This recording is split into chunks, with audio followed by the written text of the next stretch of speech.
Pourquoi tu donnes des cours de capoeira? C'est quoi la capoeira que tu veux transmettre à tes élèves? C'est important que tu répondes à cette question-là, à ce genre de questions, parce que de ça va découler la façon dont tu vas donner des cours. Si tu as envie de faire quelque chose avec un patron, si tu as une capoeira qui doit avoir le bras comme ça, ou pas comme ça, ou au contraire comme ça, peu importe, si tu as des axes techniques très précis et que tu as envie que tout le monde passe par le même process, ça peut être intéressant de faire des cours en colonne. Mais tu sais qu'il existe plein d'autres façons de donner des cours de capoeira. Mais tout ça, il faut que ça serve un projet.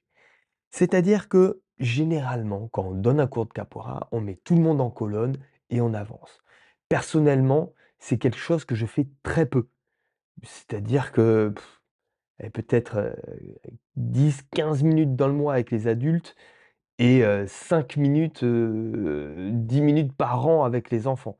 Tout simplement parce que mon approche de la capoeira, elle n'est pas sur uniformiser tout le monde, mais au contraire d'accompagner chacun dans sa singularité, à accompagner à trouver sa façon de bouger et sa façon d'exprimer, d'interpréter son jeu de capoeira.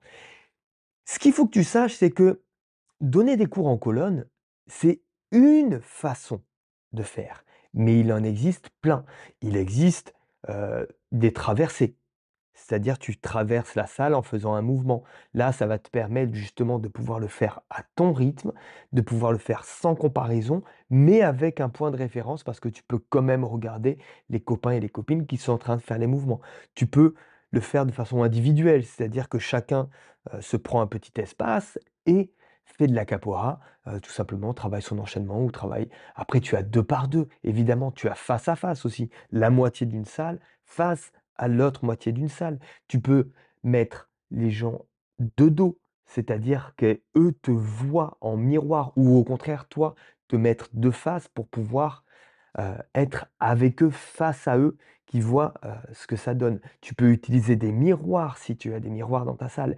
Tu peux travailler sous forme de dynamique, sous forme de jeu. Bref, tu as 1000 façons de donner des cours. Le but de cette vidéo n'est pas de te lister quelque chose d'exhaustif, je t'ai présenté quelques petits exemples là, mais juste de t'interroger sur quelque chose.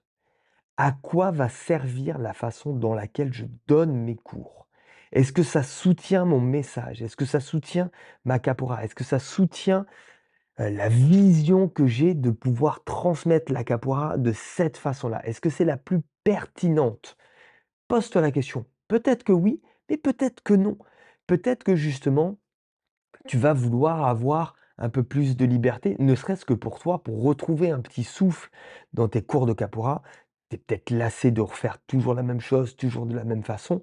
En fait, juste changer cette mécanique-là, la façon dont les élèves vont se disposer dans un cours de capoeira, peut-être en ronde ou peut-être en carré ou X façon. Il n'y a pas de bonne et il n'y a pas de mauvaise. Il y a juste des façons qui vont servir ton message, ta transmission. Et c'est en ça que c'est indispensable pour moi de savoir pourquoi tu enseignes la capoeira et qu'est-ce que tu as envie de transmettre à tes élèves. Il y a des gens qui vont être en mesure de répondre personnellement à ces questions-là et il y a des gens qui vont suivre justement la philosophie ou le lignage de leur école de capoeira. Mais c'est important d'avoir ça en tête. Que ça vienne de toi ou que ça vienne de ton école, de ton prof, de ton maître, c'est important d'avoir ça en tête. C'est important de se poser les questions qui sont en dessous et qui vont te permettre de faire quelque chose. Donner un cours, il y a beaucoup de techniques, il y a beaucoup de façons de faire. Même pour transmettre une technique spécifique, tu vas passer par tout un tas de process. Par contre, quelle technique, à quel moment, pourquoi, tout ça, ça va découler de principes qu'il y a en dessous. Et ces principes-là, ben, à un moment, en tant que prof de capoeira, il faut s'asseoir à un bureau, écrire, gratter, s'interroger, se poser des questions. Sans avoir une idée précise des réponses, on s'en moque, mais affiner tes questions, parce que plus tes questions vont être précises, plus tes questions vont être pertinentes, plus tu vas être pertinent, toi, en tant que professeur, en tant qu'enseignant. Parce que tu vas être amené à enseigner à des personnes complètement différentes, des personnes qui vont avoir une conscience de leur corps qui va être hyper forte et d'autres au contraire qui ont jamais fait de sport de leur vie et qui vont découvrir, leur corps à travers la capoeira, là, au moment même où tu vas leur enseigner.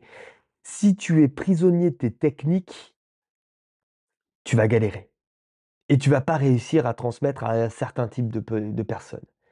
Alors que si tu es au clair sur tes questions, sur les principes qu'il y a en dessous, là, tu vas pouvoir t'adapter à n'importe quel moment et à n'importe quelle individualité. S'interroger sur les principes, c'est ça qui est fondamental. Donner un cours, techniquement, comment tu vas l'organiser, ça doit répondre et ça doit servir ces questionnements-là qu'il y a en dessous. Je serais curieux de savoir ce que tu en penses de cette vision-là et si tu as envie d'avoir un peu plus, de billes justement là-dessus, tu t'abonnes à ma newsletter, tu as le lien dans la bio et je te donne beaucoup d'astuces, beaucoup de petits conseils comme ça de retour d'expérience pour améliorer tes cours de capoeira et améliorer tes cours de capoeira pour les donner et pour les suivre, pour les recevoir, ça se passe dans ma newsletter. Moi, je te fais des gros bisous dans ton cœur. Ciao!